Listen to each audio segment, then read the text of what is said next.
I think it's instructive at this point to take a very quick detour into the world of the obvious precursor to coming up for air, namely the history of Mr. Polly, written in 1910 by H.G. Wells. Like bowling, after Polly got hooked on adventure stories when he was a boy, he developed a passion for the natural world. But he would sneak out on moonless winter nights and stare up at the stars, and afterwards find it difficult to tell his father where he had been. Inhabiting roughly the same restricted, lower middle class range of bowling, he's got married, he's discontented.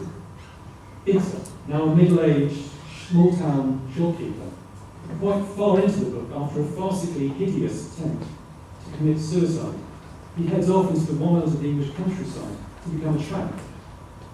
At the risk of putting the two novels into unfair competition, I'd say there's something far more interesting about the dead-end direction that Orwell's novel takes, while the first-person narrative alone allows for a less condescending form of comedy, and bowling, albeit an archetype, has a greater degree of interiority.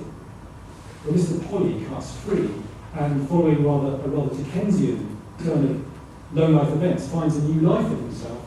Bowling is more conscious of his constraints than ever before at the end of the novel. Coming up for air is at once narrower, tighter, and yet somehow imbued with an understanding of the broader picture, the world stage upon which little George Bowling goes about his business. Coming up for air, as we all know, was written in Morocco in the wake of Orwell's experiences in the Spanish Civil War, which famously marked the turning point in his mission as a writer. To quote, every line of serious work that I've written since 1936 has been written, directly or indirectly, against totalitarianism and full democratic socialism as I understand it. How does this novel, Coming Up for Air, fit into that? Because I think that Orwell is asking, along with Bowling, if there is no escape, what resources does the individual have to exist with? Is there something called the national character that can come into play at some level? Through the emblematic figure of Bowling, Orwell isn't just capturing the process of rediscovering a particular local landscape. He's seeing England anew from the outside.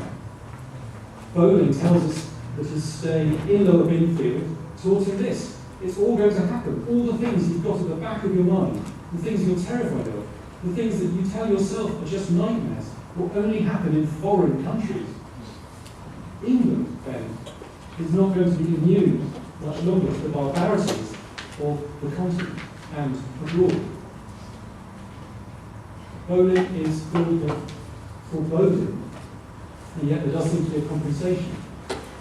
It's there in the reference to Gracie Fields' droll popular song on the title page of the book, "He's dead but he won't lie down." And it's there in the final line, which has that comic, shoulder-shrugging insouciance, avoiding the temptation, the obvious temptation of a finale rising to a pitch of hysterical unhappiness.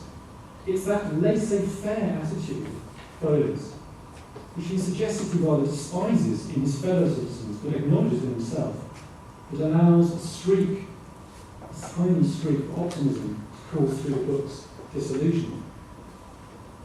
In an article written during the war in 1944 entitled "The English People," Orwell wrote, quote, "The English are great lovers of flowers, gardening, and, quote, nature.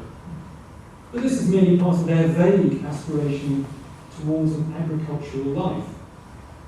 In the main, they see no objection to ribbon development or the filth and chaos of the industrial towns. They see nothing wrong in scattering the woods with paper bags and filling every pool and stream with tin cans and bicycle frames."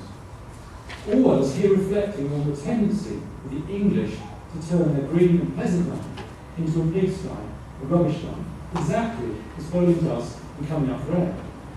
Is that a betrayal of their country? Or in a perverse way, an expression of an enduring spirit? I think by the end of Coming Up for Air, we would be inclined towards the latter. The English People was itself a partial rehash of elements from the better-known 1941 pamphlet, The Line of the Unicorn, in which the off-quoted line appears, "There is something distinctive and recognisable in the English civilization. It is a culture as individual as that of Spain. It is somehow bound up with solid breakfasts and gloomy Sundays. Smoky towns and winding roads, green fields and red pillboxes. It has a flavour of its own. Moreover, it is continuous. It stretches into the future and the past. There is something in it that persists, as in a living creature. Those distinct details of national identity, red pillboxes, smoky towns, are so generalised as to be almost ungraspable. They boil down to the vaguest of ingredients.